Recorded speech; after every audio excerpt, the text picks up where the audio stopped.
Entrando no item número 4, intitulado Reflexos Tipos, André Luiz diz que, estabelecidos os centros nervosos em que se entrosam as forças fisiopsicossomáticas, os reflexos tipos são organizados no reino animal. Reflexo de flexão, reflexo fásico, o reflexo miotático, os chamados reflexos posturais e, por fim, os reflexos segmentares e intersegmentares. O reflexo de flexão. Ele é caracterizado pela flexão de um membro atacado na superfície por estímulos de variadas origens.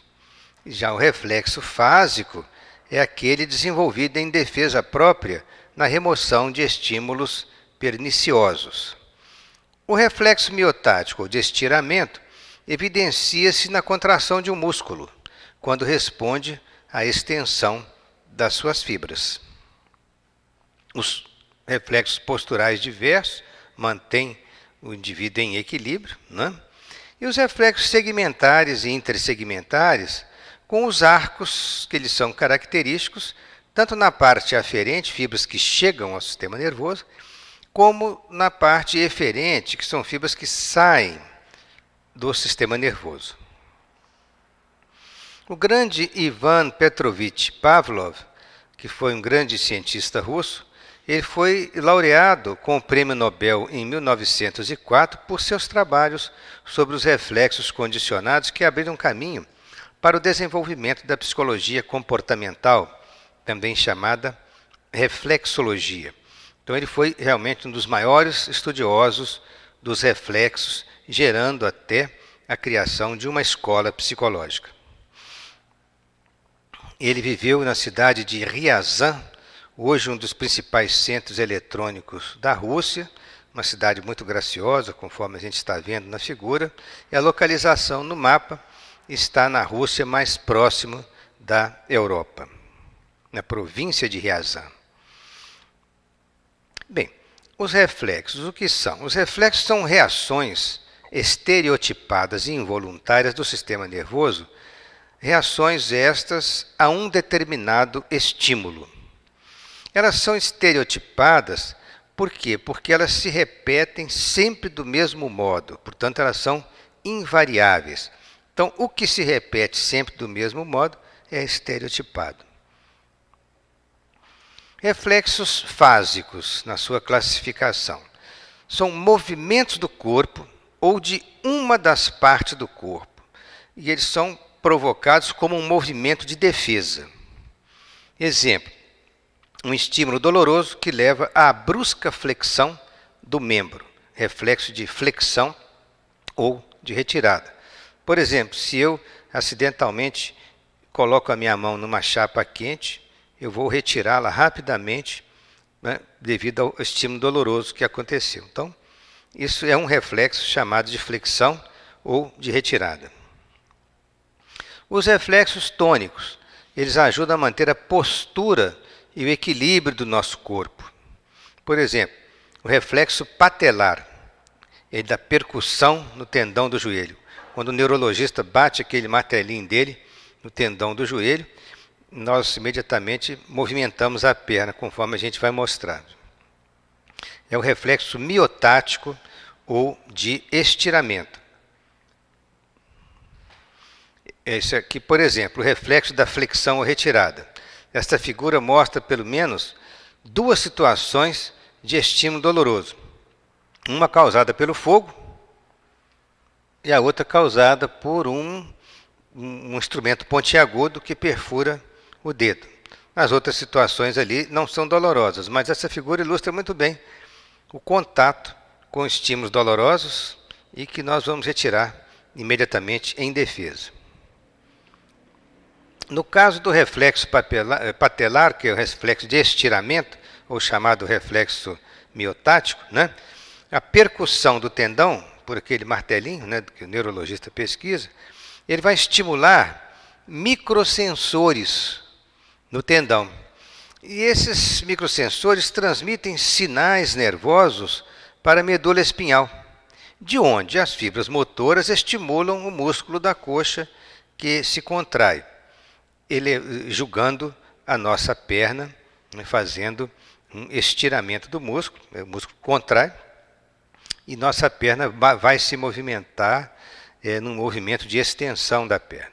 Então, o que acontece? Nós vamos estimular determinados sensores no tendão, o neurônio sensorial sensitivo vai levar para a medula esse estímulo, vai estimular o neurônio motor, seja diretamente, seja através de um interneurônio, e aí vem ordem de contração da musculatura.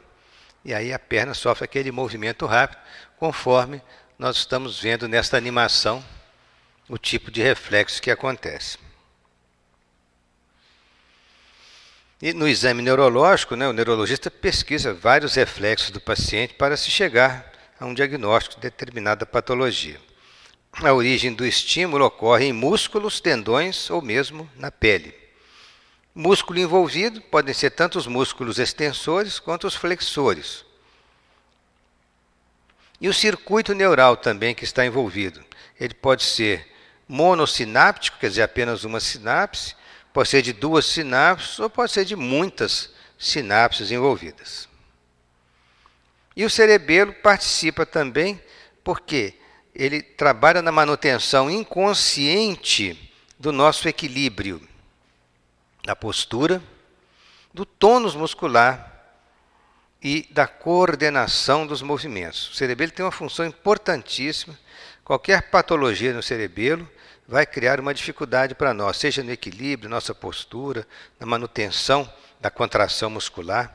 O cerebelo tem um controle em cima de todas essas funções, principalmente também na coordenação dos movimentos, e ele se localiza nessa região, posteriormente ao tronco encefálico. Através dos reflexos, o encéfalo, conservando consigo o centro coronário e o centro cerebral, registra excitações inúmeras para que as faculdades de percepção e seleção, atenção e escolha se consolidem. Agora, André Luiz entra num item interessante falando sobre a formação dos sentidos. Diz ele que na longa escala evolutiva aprimoram-se os sentidos dos animais superiores sob a supervisão dos arquitetos do espírito, que são os espíritos que comandados por Jesus para acompanhar todo o processo evolutivo do mundo. Então, foram se estabelecendo os órgãos dos sentidos nos seres em evolução. No caso nosso específico, nós temos os 5 sentidos principais, que é o tato, a visão, o paladar, a audição e o olfato.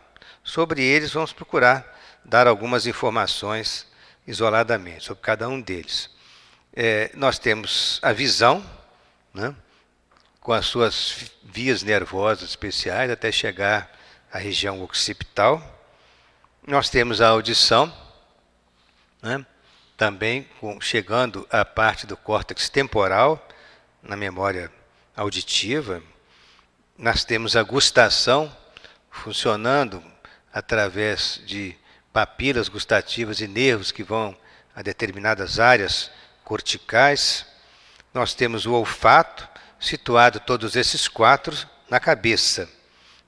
O olfato tem toda uma condução nervosa própria, depois nós vamos mostrar mais especialmente cada situação. E, finalmente, o tato, que ele é um sentido generalizado, ele está amplamente distribuído por todo o corpo. E essa figura da mãe com a criança, que é uma figura que nos traz uma emoção muito especial, fala do sentido do tato, na relação entre os dois, da mãe e do filho. O tato ele é um sentido cutâneo, essencial, a espraiar-se por toda a pele, que se converte numa superfície receptora, com variadas e complexas terminações nervosas, e estas se constituem de células especiais, em comunicação incessante com o cérebro, para que as sensações táteis possam defender os patrimônios da vida. O tato ele é conduzido por terminações nervosas na pele para depois neurônios sensitivos conduzirem até ao cérebro, esses estímulos serão interpretados. Mas existem muitas terminações nervosas especializadas, receptores especializados na nossa pele, e que vão mandar informações diferentes, diversificadas para o cérebro, e o próprio espírito teria que interpretar essas informações, conforme nós vamos mostrar aí a especialização dessas terminações. Existem mais de 1.500 terminações nervosas sensitivas por centímetro quadrado da nossa pele. E elas são sensíveis a toques variados, desde toques leves até mais fortes, calor, frio, pressão, uma pressão leve ou mais forte, e dor. São terminações altamente especializadas. E esses estímulos nervosos são conduzidos pelos nervos ao córtex cerebral, chamado córtex sensitivo. Então, esses tipos de sensores. Nós temos terminações nervosas livres, né, que são ramificações que podem experimentar situação de temperatura, de pressão, de tato leve e dor, quase sempre sem a sua bainha nervosa. E existem por todo o corpo, em todos os tipos de tecido conectivo. Esse chamado corpúsculo de Meissner, é uma terminação nervosa encapsulada na sua camada superior da derme, e especialmente existente nas palmas das mãos, solas dos pés, lábios, pálpebras, órgãos genitais externos e mamilos, e responde a uma pressão leve. Esse chamado disco de Merkel é um receptor não encapsulado quase sempre na derme superior, mais próxima da epiderme, ou na camada profunda da epiderme, especialmente em áreas onde não existem pelos. E eles são muito sensíveis ao tato e à pressão leve. Esse corpúsculo de Ruffini já é diferente, ele é um receptor encapsulado na pele e nos tecidos profundos, e ele reage ao tato e à pressão. Em cápsulas duplas, ele responde ao movimento de rotação, que é uma propriedade interessante. E, finalmente, um corpúsculo de Pacini, que é um grande receptor, está recoberto e localizado em áreas profundas da derme, nas paredes da bexiga, próximos a músculos e articulações. Ele é muito sensível à pressão mais forte e prolongada. Vejamos no caso, só para exemplificar, dos corpúsculos de Pacini. Nós, quando estamos assentados, instintivamente, nós mudamos de posição depois de algum tempo. É porque os corpúsculos de Pacini estão sendo afetados e vai haver uma informação cerebral de que é importante a mudança de posição, porque aquela pressão já está se prolongando mais do que o suficiente para atrapalhar a circulação sanguínea. Então, durante a noite, se nós formos filmados dormindo, nós estaríamos sempre mudando de posição à noite, porque nós não podemos ficar sempre na mesma posição, porque uma eminência óssea pode comprimir muito a pele e dificultar a circulação da pele. É o que acontece com os pacientes paraplégicos que desenvolvem escaras, porque eles não têm sensibilidade na pele, eles perderam a sensibilidade pela lesão da medula. Então, eles ficam sentados muito tempo e a pressão muito forte em cima dos ossos causa ferimentos na pele, porque os corpúsculos de Pacini não estão funcionando e não mandam a informação de que existe dor naquele local, de que existe incômodo naquele local. Aqui, por exemplo, é um sensor de toque leve, uma imagem microscópica, que mostra um corpúsculo de Meissner, em verde, na ponta do dedo. Ele é muito importante num tato de discriminação fina. Por exemplo, ele vai fechar os olhos e vai pegar um objeto muito fino para tentar identificar que objeto é aquele que ele está pegando. Esse é um tato de discriminação fina. E aqui é um sensor de pressão profunda, que é o exemplo que nós citamos aí, os corpúsculos de Pacini, que são sensíveis à pressão prolongada.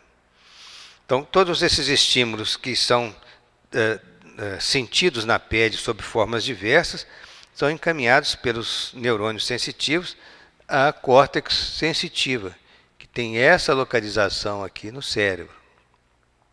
Então, cada região que está aqui, né, desenhada, separada, representa uma determinada parte do corpo, de zonas do corpo, onde essas informações chegam.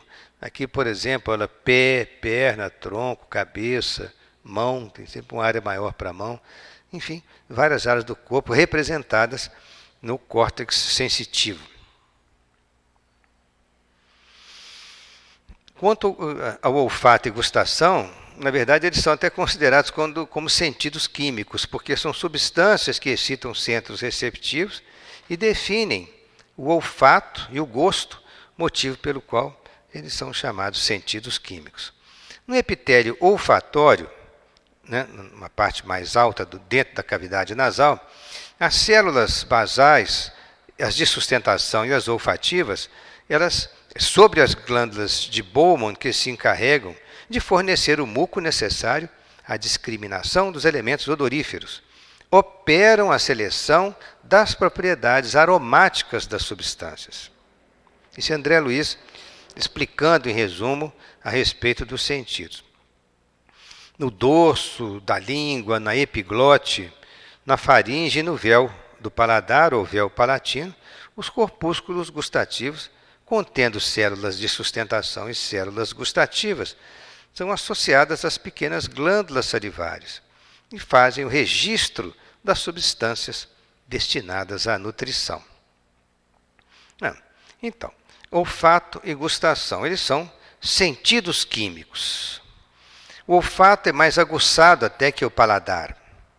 Nós percebemos cerca de 10.000 odores diferentes. E isso ocorre por causa da mucosa olfatória, que está na parte superior da cavidade nasal.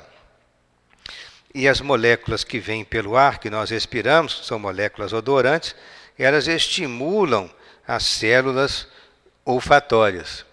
Essas células olfatórias vão passar esses estímulos para neurônios que vão, por sua vez, encaminhá-los a uma determinada área do córtex cerebral que a pessoa vai perceber esses odores. Então, essas moléculas odorantes, elas são aspiradas no ar e tocam os cílios das células olfatórias, que são essas células que estão aqui. São receptoras. E elas contêm receptores específicos e são ativadas nos cílios pelas moléculas. Então, pelos receptores específicos que vai ser identificado determinado odor especial. É gerado um impulso nervoso. Esse impulso percorre as células olfatórias até essa estrutura, que são os bulbos olfatórios, que vão encaminhar ao cérebro, ao chamado a região do sistema límbico no cérebro, e aí vai ser interpretada a questão do olfato. Ou seja, o espírito toma conhecimento de que está tendo contato com um determinado odor, né? Isso desperta nos lembranças intensas e intensas emoções. Intensas emoções, porque o olfato, a gente já fez uma viagem há muito tempo atrás, esteve num determinado lugar onde existia um perfume de determinadas flores, como alfazemas, por exemplo.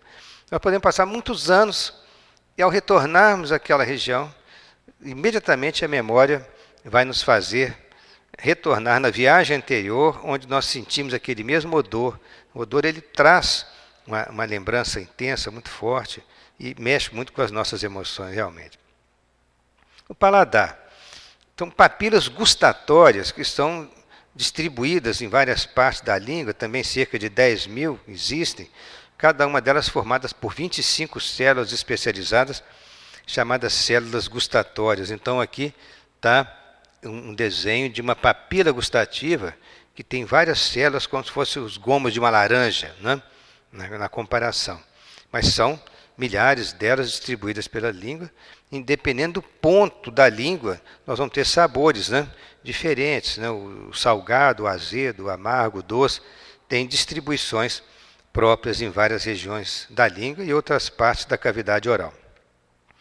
Substâncias químicas contidas na saliva também participam deste processo, trabalhando as substâncias que penetraram pelos alimentos para que as papilas gustativas possam funcionar, sendo estimuladas nos seus receptores, e esses estímulos passam por nervos, principalmente o trigêmeo e o glossofaríngeo, e são conduzidos ao chamado córtex gustatório, que é o que contém o centro do paladar.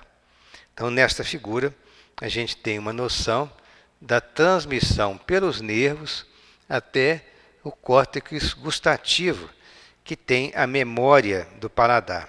Então, cada área cortical relacionada aos sentidos, ela contém a memória referida àquele sentido. Assim é que nós temos córtex olfativo, córtex gustativo, córtex visual, córtex auditivo, né?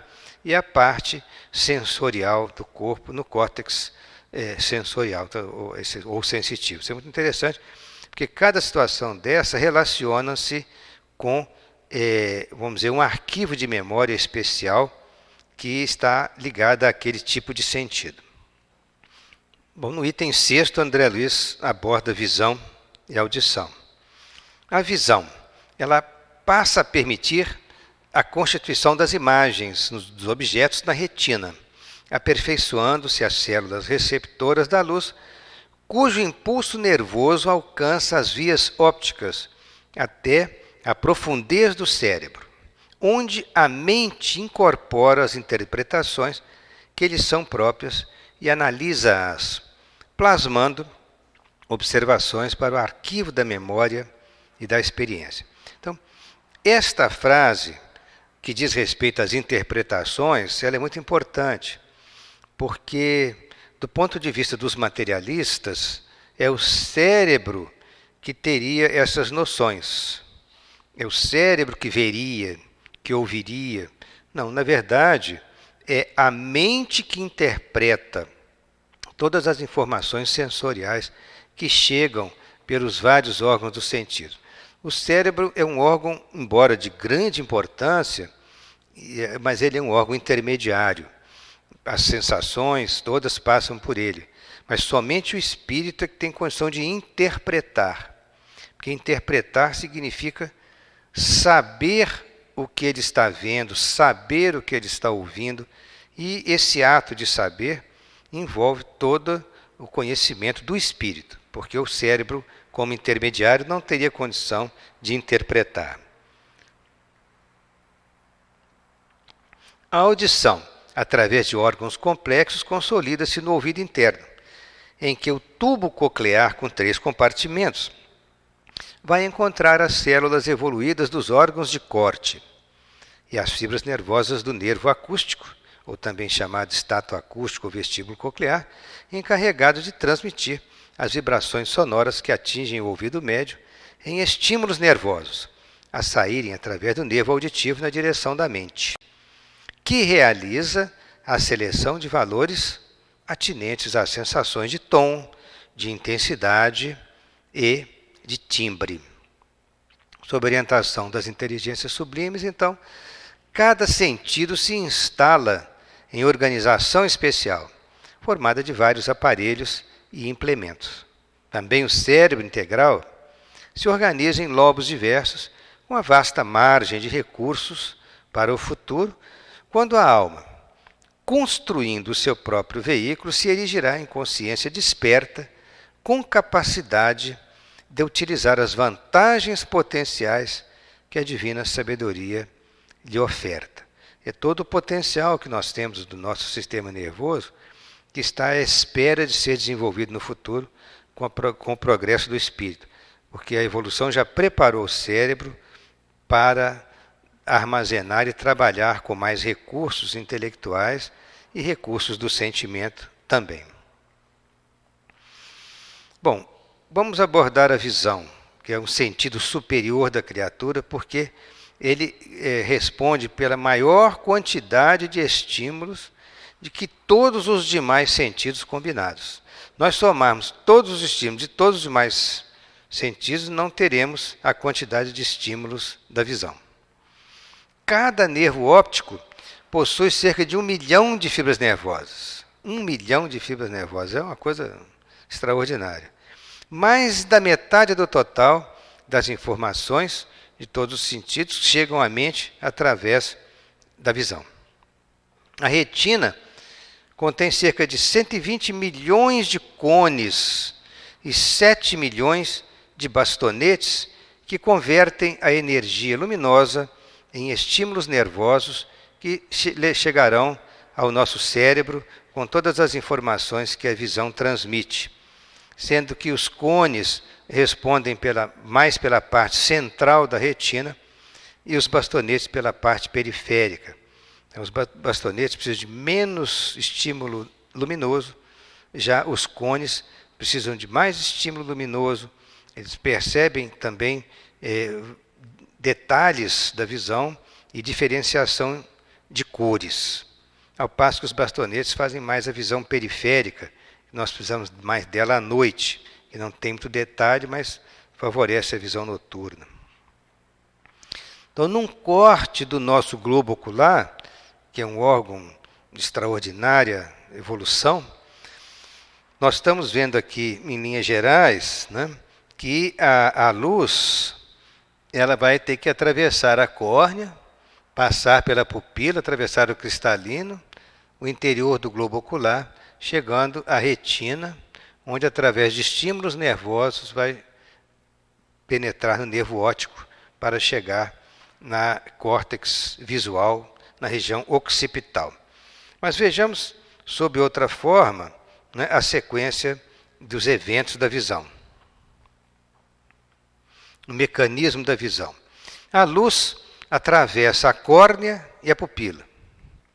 Passa pelo cristalino, que é uma lente que vai dar um foco fino, e cruza o interior do olho, atravessando o chamado humor vítreo, e chega até a retina. Já que quando chega à retina é uma imagem invertida, porque quando a luz passou pela lente cristalina, formou a imagem invertida. E ela é então convertida para impulsos nervosos, e passa pelos nervos ópticos, também pelas vias ópticas corticais, até chegar no córtex visual, na região occipital do cérebro. E nós teremos na visão binocular a noção de distância, de profundidade e a noção tridimensional das coisas. A visão binocular nos favorece isso. Então, nós temos aqui o mecanismo da visão, em que temos aqui um objeto, né? Esse objeto envia ondas luminosas para o olho, porque a luz do dia está se refletindo naquele objeto e essa luz é captada pelo olho. A córnea desvia os raios luminosos que chegam e esse cristalino, que é uma lente, faz o foco fino dos raios luminosos e a retina recebe, né, esses raios luminosos sob a forma de uma imagem invertida, que é transformada em estímulos nervosos que penetram o nervo óptico até chegar no cérebro. Aqui um esquema da visão binocular, mostrando que essa questão da visão binocular permite a compreensão do que é tridimensional, né? Isso é uma situação muito importante. Nós temos noção de profundidade, noção de distância e noção de volume das coisas, que a visão nos dá essa possibilidade, através de todo o processo evolutivo que ocorreu. E aqui uma explicação um pouquinho mais detalhada sobre o cristalino, não é? Que quando nós queremos enxergar de perto, o músculo, o cristalino é uma lente dinâmica, então o músculo ciliar vai contrair ou relaxar, vai deixar o cristalino com mais ou menos espesso. O cristalino mais espesso, nós temos uma visão melhor de perto. Para enxergarmos de longe, o cristalino tem que estar menos espesso, então ele se afina. Então, é uma lente dinâmica, permite enxergar bem de perto e de longe, exatamente graças ao mecanismo de acomodação visual que o músculo ciliar vai estreitar ou vai espessar o cristalino, permitindo a manutenção do foco adequado. Além disso, nós temos glândula lacrimal, que secreta lágrima para lubrificar os olhos. Sem lágrima, nós não teríamos condição de visão, porque o nosso olho seco evoluiria para graves problemas de infecção e nós perderíamos a vista sem a glândula lacrimal. E o olho também, a semelhança, como se fosse grosseiramente o tamanho de uma bola de ping-pong, Imagine que vários músculos se prenderiam por fora dessa bola para que esses músculos contraíssem de forma bastante harmônica para movimentar os nossos olhos de maneira simétrica. Nós olhamos para cima, para baixo, para um lado, para outro, de maneira simétrica, porque esses músculos todos estão interligados ao nosso cérebro e determinados nervos comandam esses movimentos do globo ocular. As imagens transportadas pelas vias ópticas, elas chegam até a profundez do cérebro, onde a mente incorpora as interpretações que lhes são próprias e analisa-as, plasmando observações para o arquivo de memória e da experiência. E, finalmente, dentro dos órgãos dos sentidos, vamos falar alguma coisa sobre a audição e o equilíbrio, uma coisa até muito interessante, porque a audição e equilíbrio estão extremamente interligados no mesmo aparelho. No interior do aparelho auditivo nós temos a orelha, né, e o meato acústico. O meato acústico é o canal que leva o som, as vibrações sonoras até o tímpano. Então o tímpano vibrando transmite a vibração para a cadeia de ossículos. E essa vibração chega a um órgão que é o vestíbulo, né, os canais semicirculares e a cóclea. A cóclea parece um caramujozinho ali, né? E também essas vibrações são levadas pelo nervo vestíbulo coclear até o cérebro para a memória auditiva e para a interpretação final da mente. Nós observarmos esse aparelho, que é uma perfeição da natureza, mais próximo, nós veremos que o tímpano vibrando pelas vibrações que vêm do som no ar, ele vai transmitir pela cadeia de ossículos, né? Isso é interessante, vai passar pelo martelo, bigorna e estribo. E o estribo já está colado aqui, junto à janela do vestíbulo, e vai transmitir essas vibrações aqui para dentro, que tem um líquido especial, e transmitir essas vibrações também para essa área que é a cóclea. Então, dentro da cóclea existe o órgão de corte, que vai transformar todas essas vibrações, desde os sons mais agudos aos mais graves, que são possíveis, né, de serem percebidos pelo ouvido, transformá-lo em estímulos nervosos que vão pelo nervo acústico serem encaminhados ao cérebro. Mas de forma conjugada, nós temos o sistema vestibular e com os canais semicirculares, né, porque a cóclea tem a ver com a audição, né? E o vestíbulo e os canais semicirculares têm mais a ver com o equilíbrio. Mas esse sistema todo é interligado. Então, o campo gravitacional da Terra interfere na nossa sensação de posição em que a gente se encontra. E, se nós tivermos um distúrbio de equilíbrio, por exemplo, uma pessoa que está com labirintite pode ter uma tonteira em função de algum processo inflamatório que esteja ocorrendo nesse órgão. Esse órgão é extremamente sensível. Ele contém líquido no seu interior, e vocês observem que os canais semicirculares, eles são dispostos de tal ordem que eles mantêm um ângulo reto entre si. Então, nós podemos estar com a cabeça inclinada para frente, ou para trás, ou de um lado ou do outro.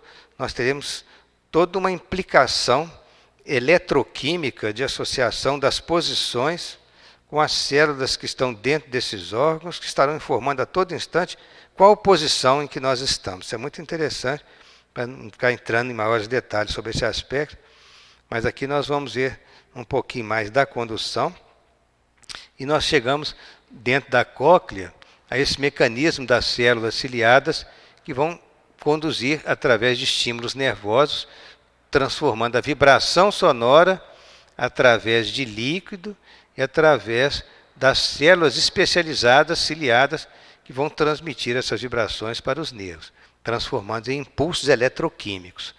Então, dentro da cóclea, os sons de frequência mais grave e frequência mais aguda são visualizados e interpretados pelos próprios nervos que vão caminhar isso até o cérebro. Interpretados aqui entre aspas, que na verdade cada setor da cóclea ela pega um determinado tipo de vibração sonora.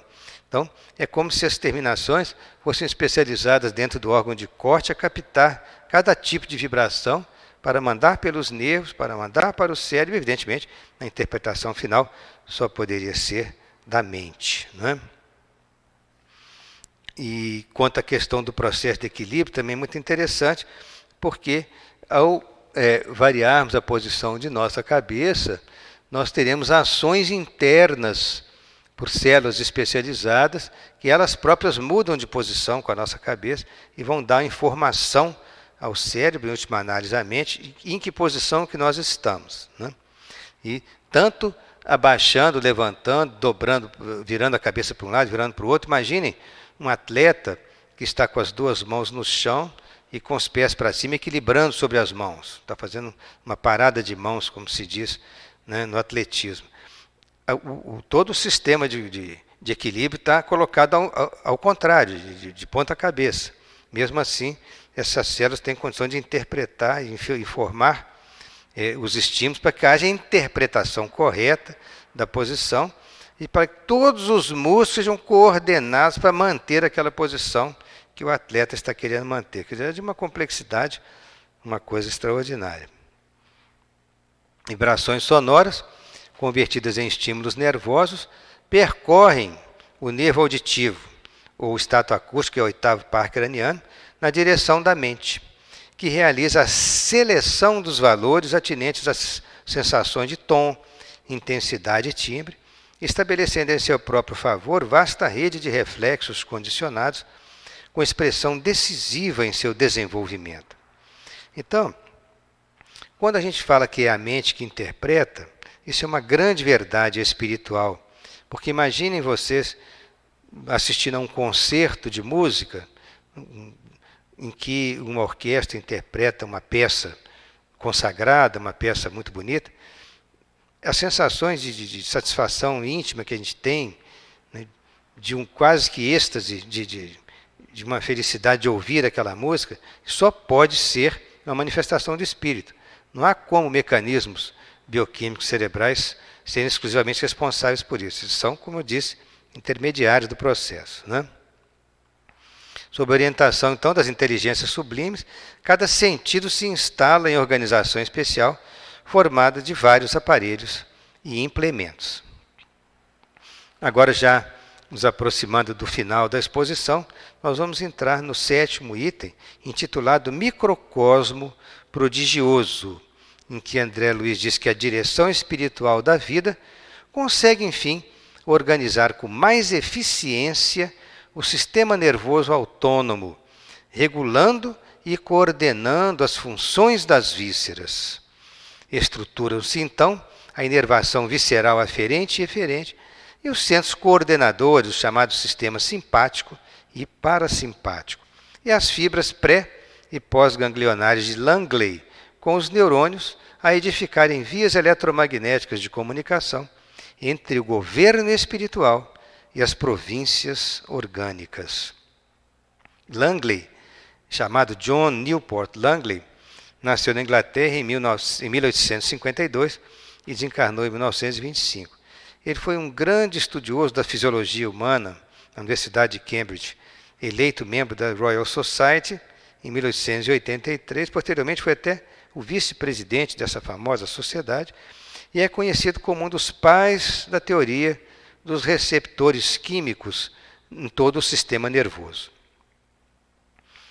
Então, quando nosso coração bate, quando o nosso pulmão respira, quando o nosso fígado, como um grande laboratório, processa bioquimicamente toda a digestão e a elaboração de moléculas adequadas ao funcionamento do nosso organismo, isso está sendo providenciado por esse sistema nervoso, que é o sistema nervoso autônomo, que trabalha por automatismo. Nós não precisamos pensar para que os nossos órgãos funcionem. Isso é conquista do espírito em evolução. Nós temos esse automatismo já em nossa mente, que transmite ao perispírito, que transmite ao sistema nervoso. Então isso é conquista. Porque se assim não fosse, a vida ia ficar muito difícil. Porque nós não temos condição consciente de controlar o funcionamento todo do nosso corpo simultaneamente, né? Nós conscientemente podemos pensar nas coisas que vamos fazer, mas não podemos pensar que o coração tem que fazer isso, aquilo, que a digestão tem que trabalhar desse jeito. Não há como fazer isso. Por isso que tem que ser conquista automática. Então, o sistema nervoso autônomo, ele é classicamente dividido em anatomia, no chamado sistema nervoso simpático e o outro parasimpático. Essas divisões que estão sendo apresentadas aí, que depois vocês poderão ver com mais detalhes no CD, né, porque a figura tem uma série de informações interessantes. Mas, à nossa esquerda, nós vemos o sistema nervoso simpático, que está apoiado em vários gânglios nervosos ao lado da coluna de cada lado. Então, isso aqui é como se fosse de um lado da coluna, teríamos o outro lado da coluna com todos esses gânglios, interligando com todos os aparelhos e sistemas do nosso corpo. Já o sistema parasimpático, os gânglios não são do lado da coluna. Os gânglios são colocados nos próprios órgãos. Já funcionam diretamente ligados aos órgãos. Uma característica diferente do parasimpático em relação ao simpático. De qualquer forma, ambos fazem um controle autônomo ou automático. Quase sempre um tem uma ação antagônica em relação ao outro, conforme a gente vai ver. Por exemplo, enquanto um estimula, o outro acalma, e assim sucessivamente. Aqui, por exemplo, vamos ver que o sistema nervoso parasimpático contrai a pupila, o simpático dilata. O parasimpático estimula a produção da saliva, já o simpático inibe a salivação, né? O parasimpático reduz os batimentos cardíacos, enquanto o simpático acelera os batimentos cardíacos. O parasimpático contrai os brônquios. No caso do simpático, ele vai relaxar os brônquios. A atividade do estômago e do pâncreas é estimulada pelo parasimpático, enquanto que é inibida pelo parasimpático. A vesícula biliar é estimulada pelo parasimpático, já o simpático estimula a liberação da glicose pelo fígado, que é uma função diferente. E assim, contração da bexiga no parasimpático, relaxamento da bexiga no simpático, né? O próprio simpático estimula a produção de adrenalina e noradrenalina, ao passo que o parasimpático já controla, não produz maior quantidade. Quem faz esse estímulo é o simpático. Em relação à genitália masculina, o parasimpático promove a ereção, enquanto o simpático a ejaculação. Então, são funções assim quase que opostas dos dois sistemas, mas no fim gerando toda a harmonia do automatismo necessário à estabilidade do indivíduo, a homeostase, vamos dizer assim. Então, esse sistema mantém as funções internas do corpo estáveis. É o processo de homeostase, conforme a gente diz em medicina. São atividades independentes da consciência e são fundamentais para a vida. Aqui, só lembrando, na questão da pupila, né? Na resposta simpática, as pupilas se dilatam. E na resposta parasimpática, as pupilas se contraem. Então, se nós entrarmos num ambiente com muita luz, nossa pupila vai contrair. Então, é o parasimpático que está provocando isso. Mas se nós sairmos do ambiente claro e formos para o ambiente escuro, a nossa pupila ela vai ter que se dilatar na escuridão, né? Então, vejam bem que isso é um mecanismo biológico muito interessante. Se eu tenho uma luz muito forte, a pupila tem que fechar, tem que contrair, porque está entrando luz demais, está estimulando demais a retina, e essa contração é até uma proteção, né? Mas se eu saio daquele ambiente muito claro, com a minha pupila contraída, e eu vou para um ambiente escuro, automaticamente a minha pupila vai dilatar para captar mais luz, porque naquele ambiente tem pouca luz, para me permitir continuar mantendo um certo grau de visão naquele ambiente mais escuro, né? Então são respostas. A resposta simpática ela produz uma dilatação e a resposta parasimpática produz uma contração. No microcosmo prodigioso do cérebro, células especiais permanecem sob o controle do espírito, assimilando-lhe os desejos e executando-lhe as ordens no automatismo que a evolução lhe confere. Desde as fibras dos nervos cranianos, que são 12 pares, com neurônios oriundos do mesencéfalo, da ponte do bulbo, que é o tronco encefálico, incluindo núcleos hipotalâmicos, né, até a medula sacra, nervos especiais funcionam como estações emissoras e receptoras, manipulando a energia mental, em ação constante nos domínios da sensação e da ideia. Então, como ele se referiu ao diencéfalo, hipotálamo e ao tronco encefálico, apenas para nós recordarmos, né? O diencéfalo se situa centralmente, mais profundamente em relação ao cérebro que o envolve, né? E nós temos aqui o tronco encefálico, caracterizado constituído, né, pelo mesencéfalo, a ponte e o bulbo, né? E nós temos o hipotálamo especialmente localizado numa porção mais baixa, mais próxima da base do crânio do diencéfalo, interligado com a hipófise, conforme nós vamos mostrar. O hipotálamo ele é subdividido em vários núcleos que são estudados pela ciência, mas ainda a neurociência ainda tem que avançar muitas coisas, que muitas coisas ainda do hipotálamo não são bem conhecidas. Mas já se sabe que, localizado abaixo do tálamo, esses diversos núcleos são considerados como um centro integrador vital do sistema límbico relacionado com as emoções e também está conectado à glândula hipófise, participando do monitoramento e regulação das condições vitais internas, como temperatura corporal, o nível de nutrientes que estão circulando em nosso organismo, o equilíbrio dos sais, né, dos eletrólitos de nosso organismo, de sódio, potássio, cálcio e vários outros, do fluxo sanguíneo e do ciclo sono-vigília, que é fundamental para a sobrevivência do ser. Libera sentimentos, ações, emoções, como fome, sede, ira e terror.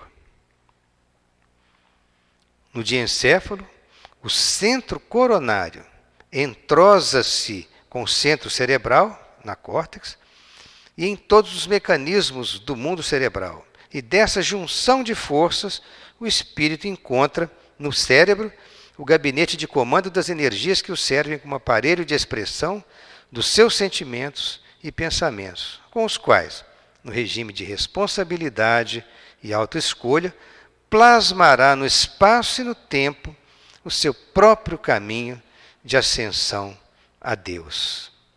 Então, é aí que ocorre, né, no diencéfalo, que ocorre o entrosamento do centro coronário com o centro cerebral, que está relacionado mais à porção das circunvoluções, da córtex cerebral. Então, esse é um aparelho de expressão dos sentimentos e pensamentos, com os quais plasmará seu próprio caminho de ascensão a Deus. O cérebro, retornando ao pensamento de Calderaro no livro No Mundo Maior, no capítulo 3, na página 49, o cérebro é o instrumento que traduz a mente, manancial de nossos pensamentos. Através dele unimos-nos à luz ou à treva, ao bem ou ao mal, dependendo naturalmente da nossa conduta.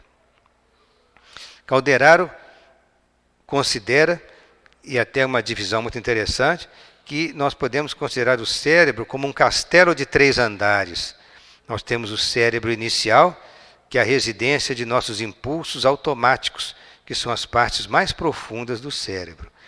Nossas atividades inconscientes, arquivos de todas as nossas experiências. Nós temos o córtex motor, que é o domicílio das conquistas atuais. Conquistas atuais, porque com o córtex motor é que nós podemos trabalhar, produzir, planejar a nossa vida, porque ele vai comandar todos os nossos movimentos voluntários. Então é o domicílio das conquistas atuais. E finalmente, bom, agora só para explicar melhor em relação ao córtex motor, nós podemos dizer que as energias motoras de que a nossa mente se serve para o nosso atual momento evolutivo, então representa esforço e vontade, quer dizer, a nossa atividade consciente do dia a dia, comandada pelo córtex motor. E finalmente os lobos frontais, que ele considera casa das noções superiores, ideal, meta superior. Então, vamos recordar, nós temos a residência de nossos impulsos automáticos, o domicílio das conquistas atuais e a casa das noções superiores, representando ideal e meta superior. Esta parte é a parte mais nobre do nosso organismo divino em evolução, onde jazem recursos sublimes que conquistaremos no esforço de ascensão. Inconsciente, consciente e superconsciente estão aí representados neste castelo de 3 andares. É o nosso passado, o nosso presente e o nosso futuro que jazem em nossos espíritos.